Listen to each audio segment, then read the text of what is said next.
രാജ്യത്തെ കർഷക ആത്മഹത്യകൾ നിരവധി നടക്കുന്നുണ്ടെങ്കിലും വ്യവസായ ആത്മഹത്യ നടന്ന ഏക സംസ്ഥാനം കേരളമാണെന്ന് ഡോക്ടർ ശശി തരൂർ MP.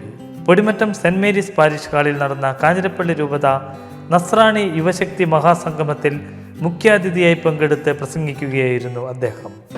ഭാരതത്തിൽ ദുഃഖത്തിൻ്റെ കാര്യമാണ്, പല സംസ്ഥാനങ്ങളിൽ കർഷകരുടെ ആത്മഹത്യ ഉണ്ടായിട്ടുണ്ട്. പക്ഷെ ഭാരതത്തിൽ ആകെ ഒരൊറ്റ സംസ്ഥാനത്തിലെ ഇൻവെസ്റ്റേഴ്സിൻ്റെ ആത്മഹത്യ ഉണ്ടായിട്ടുള്ളൂ, അത് കേരളത്തിലാണ്. ഈ കഴിഞ്ഞ 10 വർഷത്തിൽ 3 ഇൻവെസ്റ്റേഴ്സ് അവരുടെ കാശ് എല്ലാം ഇവിടെ മുടക്കിയ ശേഷം ചിലപ്പോൾ ലൈഫ് സേവിങ്സ് കൂടി ആയിരുന്നു. അതിലെ ഓരോരോ തടസ്സങ്ങളും രാഷ്ട്രീയക്കാരും ബ്യൂറോക്രസിയും കൂടി അതിനെ പറ്റിച്ചു എന്ന് പറഞ്ഞിട്ട് അവർ ആത്മഹത്യ ചെയ്തില്ല.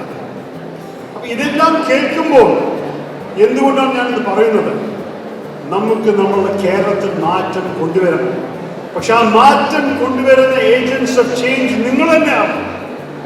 അതിനാണ് ഞാൻ നിങ്ങളുടെ മുമ്പിൽ നിൽക്കുന്നത്. ഈ കാര്യത്തെക്കുറിച്ച് പറയാൻ നിങ്ങളുടെ ഭാവിയാണ്. It is your future that is at stake. ഇന്നത്തെ കേരളത്തിൻ്റെ രാഷ്ട്രീയ, സാമൂഹിക, സാംസ്കാരിക മേഖലകളിൽ കാതലായ മാറ്റങ്ങൾ ഉണ്ടാക്കേണ്ടത് കാലത്തിൻ്റെ അനിവാര്യതയാണെന്ന് ചടങ്ങ് ഉദ്ഘാടനം ചെയ്ത കാഞ്ഞിരപ്പള്ളി ബിഷപ്പ് മാർ ജോസ് പുളിക്കൽ പറഞ്ഞു. രാഷ്ട്രീയ ജീവിത പരിസരങ്ങൾ ഒരു പരിധിവരെ വഴിവിട്ടു പോകുന്നുവെന്ന ചിന്ത തനിക്കുണ്ട്. അത്തരം രാഷ്ട്രീയ, സാമൂഹിക മേഖലകളിൽ കൃത്യമായ ദിശാബോധം നൽകാൻ കഴിവുള്ളവർ നമ്മുടെ സമകാലിക കേരളത്തിൻ്റെ രാഷ്ട്രീയ, സാമൂഹിക മുഖമായി വരണമെന്നും മാർ ജോസ് പുളിക്കൽ പറഞ്ഞു. ഇന്നത്തെ കേരളത്തിൻ്റെ രാഷ്ട്രീയ, സാമൂഹിക, സാംസ്കാരിക മേഖലകളിൽ കാതലായ മാറ്റങ്ങൾ ഉണ്ടാകേണ്ടത് കാലഘട്ടത്തിൻ്റെ അനിവാര്യത തന്നെയാണ്. കാരണം രാഷ്ട്രീയ ജീവിത പരിസരങ്ങൾ ഒരു പരിധിവരെയെങ്കിലും വഴിവിട്ടു പോകുന്നുവെന്നൊരു ചിന്തയും എനിക്കുണ്ട്. അത്തരം സാമൂഹിക, രാഷ്ട്രീയ മേഖലകളിൽ കൃത്യമായ ദിശാബോധം നൽകി നയിക്കാൻ കഴിവുള്ളവർ നമ്മുടെ സമകാലിക കേരളത്തിൻ്റെ രാഷ്ട്രീയ മുഖമായിട്ട് വരണം, സാംസ്കാരിക മുഖമായിട്ട് വരണം. തീർച്ചയായിട്ടും വലിയ കാഴ്ചപ്പാടുകളുള്ള, ഉന്നതമായ ബോധ്യങ്ങളുള്ള, കൃത്യമായ ദിശാബോധം നൽകാൻ കഴിവുള്ള നേതാക്കന്മാർ സമൂഹത്തിൽ ഉയർന്നു വരണം. അത് ഓരോ കാലഘട്ടത്തിൻ്റെയും ആവശ്യമാണ് എന്നുള്ളൊരു സംശയമില്ല. സഭയെയും സമുദായത്തെയും ഇപ്പോഴത്തെ മാധ്യമങ്ങൾ ഇരുട്ടിൻ്റെ മറവിൽ നിർത്താനായി പരിശ്രമിക്കുകയാണെന്ന് ചങ്ങനാശ്ശേരി അതിരൂപത സഹായ മെത്രാൻമാർ തോമസ് തറയിൽ അനുഗ്രഹ പ്രഭാഷണത്തിൽ പറഞ്ഞു. സഭയ്ക്കെതിരെയുള്ള വാർത്തകൾക്ക് സ്പോൺസേഴ്സിനെ കിട്ടാൻ ഒരു പഞ്ഞവുമില്ലാത്ത കാലമാണിതെന്ന് തിരിച്ചറിയണമെന്നും മാർ തറയിൽ പറഞ്ഞു. നമുക്ക് അഭിമാനകരമായ ഒരു ചരിത്രമുണ്ട്, പക്ഷെ നമ്മൾ അതിനെക്കുറിച്ച് അറിയണം.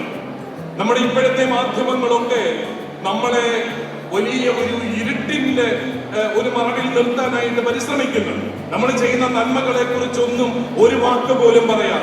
നമ്മളെ വെറും വിദ്യാഭ്യാസ കച്ചവടക്കാരായി മാത്രം ചിത്രീകരിച്ച് നമ്മൾ എന്തെല്ലാം ചെയ്യുന്നു അതെല്ലാം പണമുണ്ടാക്കാൻ വേണ്ടി മാത്രമാണെന്ന് പറഞ്ഞ് നമ്മുടെ അഭിമാന ബോധത്തെ തകർക്കാൻ അവർ ശ്രമിക്കുന്നുണ്ട്.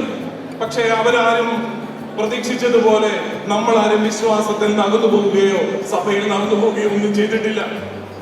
നമ്മളെ പരിഹസിക്കുന്ന, നമ്മളെ അപമാനിക്കുന്ന ചലച്ചിത്രങ്ങൾക്ക് അവർക്ക് മെച്ചപ്പെട്ട നിർമ്മാതാക്കളെ കിട്ടുന്ന ഒരു കാലഘട്ടമാണിത്.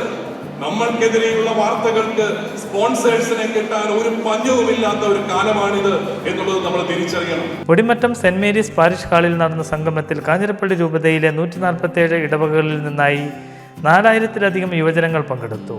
മലനാട് ഡെവലപ്മെന്റ് സൊസൈറ്റിയുടെ ഡയറക്ടർ ഫാദർ തോമസ് മറ്റമുണ്ടയിലിനെ സംഗമത്തിൽ ആദരിച്ചു. യുവജന പ്രേക്ഷിത പ്രവർത്തനങ്ങൾക്കുള്ള വാലിയന്റെ പുരസ്കാരങ്ങൾ അമൽ സിറിയക്, ജസ്റ്റിൻ പള്ളിവാതുക്കൽ, അലോക ബെന്നി എന്നിവർക്ക് നൽകി. സംഗീത സംവിധായകനും ഗായകനുമായ ജോബ് കുര്യന്റെ ലൈവ് ബാൻഡും കോമഡി ഉത്സവിലൂടെ പ്രശസ്തനായ യൂണിവേഴ്സൽ ലോക റെക്കോർഡ് ജേതാവായ 5ാം ക്ലാസ്സുകാരൻ ജോസ് കുട്ടി എൽപ്പിന്റെ പ്രകടനവും യുവജനങ്ങളുടെ പരിപാടികളും നടത്തി.